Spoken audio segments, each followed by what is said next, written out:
በስመ አብ ወወልድ ወመንፈስ ቅዱስ አሐዱ አምላክ አሜን። መጋቢት 23 ቀን የሚከበሩ ዓመታዊ የቅዱሳን በዓላት።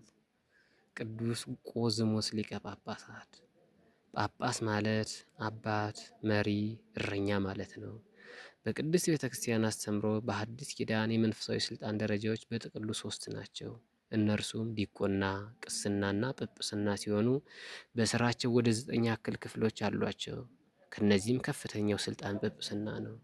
ጵጵስና ማለት የክርስቶስን መንጋ እንደ ባለቤት አድርጎ መጠበቅ ማለት ነው። ስልጣኑ በምድር ሸክም ዕዳ ሲሆን በሰማይ ደግሞ ክብር ነው። ማንም በስጋው ላይ ካልጨከነ በቀር ጵጵስናን አይመኝም። ቅዱስ ጳውሎስም ሰናየ ግብረ ፈተወ፣ ማንም ጵጵስናን ቢመኝ መልካም ስራን ተመኘ።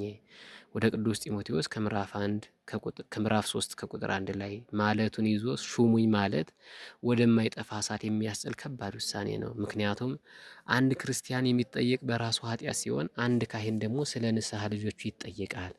የከፋው የሚሆን ግን የጳጳሱ ነው። አንድ ጳጳስ የሚጠየቀው ስለ ሀገረ ስብከቱ ምዕመናን በሙሉ ነዋ። አንድ ጳጳስ ቢጾም ቢጸልይ እንኳን ለድህነቱ በቂ አይሆንለትም። ምክንያቱም በመንበሩ ላይ ያስቀመጠው መንጋውን እንጂ ራሱን እንዲያድን አይደለምና።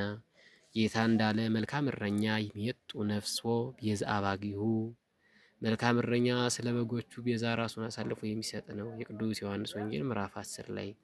ስለዚህም ክህነት፣ ጵጵስና፣ ሐዋርያዊ አገልግሎት ከባድ ኃላፊነት ነው። አባቶቻችን ሐዋርያትና ተከታዮቻቸው ሐዋርያትን ታላላቅ የጵጵስና መንበሮችን መስርተው ትምህርቱን ከነመንበሩ አስተላልፈዋል። ከነዚህም መንበረ ጵጵስናዎች 4ቱ የበላይ ናቸው። እነዚህም የቅዱስ ጴጥሮስ የሮም፣ የቅዱስ ዮሐንስ የአንጾኪያው፣ የቅዱስ ማርቆስ የእስክንድሪያና የቅዱስ ጳውሎስ የኤፌሶን መናብርት ናቸው። እነዚህ መንበሮች ከክርስቶስ ዕርገት እስከ 443 ወይም ደግሞ እስከ 451 ዓመተ ምህረት ጉባኤ ኬልቄዶን ድረስ በአንድነት ቆይተው ተለያይተዋል። ከነዚህ መናብርት መካከል የእስክንድሪያው ወይም የግብፁ እና የአንጾኪያው ወይም የሶሪያው ዛሬም ድረስ በተዋሕዶ እምነት የጸኑ ናቸው። የእኛም የቅዱሱ ማርቆስ የግብፁ ወይም የእስክንድሪያው ነው። የእኛ ቤተ ክርስቲያንም ሐዋርያዊት እንደመሆኗ ሐዋርያትን መስለው ሐዋርያትን አህለው የተነሱ አበው ጳጳሳትን በየጊዜው በበዓላት ታስባቸዋለች፣ ታከብራቸዋለች። በተለይ ደግሞ የእስክንድሪያና የአንጾኪያ በርካታ አባቶችን እናከብራለን። እነርሱ ለቀናት ሃይማኖትን ለመንጋው ለቀናች ሃይማኖትና ለመንጋው ሲሉ ብዙ መከራ በአኮቴት ተቀብለዋልና። ከእነዚህም መካከል ቅዱስ ቆዝሞስ የእስክንድሪያ ወይም የግብፅ 58ኛ ሊቀ ጳጳስ የነበረ አባት ነው።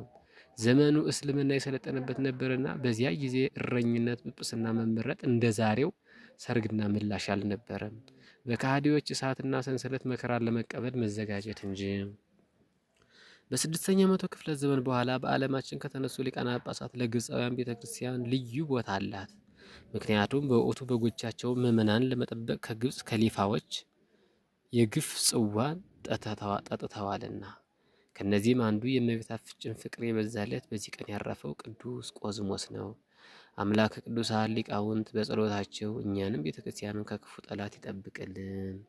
በዚህች ዕለት ከቅዱስ ቆዝሞስ ጋር አባ በርፎኒዮስም ክቡር ይታሰባል። ነገር ግን ወንድሞች ሆይ እናንተ የተማራችሁትን ትምህርት የሚቃወሙትን መለያየትና መሰናከያን የሚያደርጉ ሰዎች እንድትመለከቱ እለምናችኋለሁ። ከእነርሱ ዘንድ ፈቀቅ በሉ።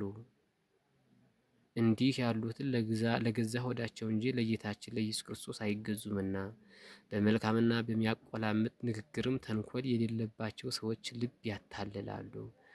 የቅዱስ ጳውሎስ መልእክት ወደ ሮሜ ሰዎች ከምዕራፍ 16 ከቁጥር 17 ሰላም ለቆዝሞስ በመንበረ ማርቆስ ዘተሰይመ ወዘዋሃቦ እግዚአብሔር በመዋዕሊሁ ሰላመ ሚናስ በብሔረ አጋዚ ምድረ ብዙሃ አይሰመ ሰሚኦ በላይለ ጉሃላዊ ዘኮነ መርገመ በዛቲ ዕለት አይረፈ ወኖመ እግዚኦ ይትጸመመኒ ስለትየ ወእስከ ማይዜኑ ኃጢአተ ተጸውር ነፍስየ በብዝሃ ምሕረትከ ለኃጥእ ስምዐኒ አምላኪየ ለቆዝሞስ ዘጸዋዕኮ እንዘ ትብል ገብርየ በእንተ በርፎኒዮስ አብ አስተፋቅር ተስፋየ።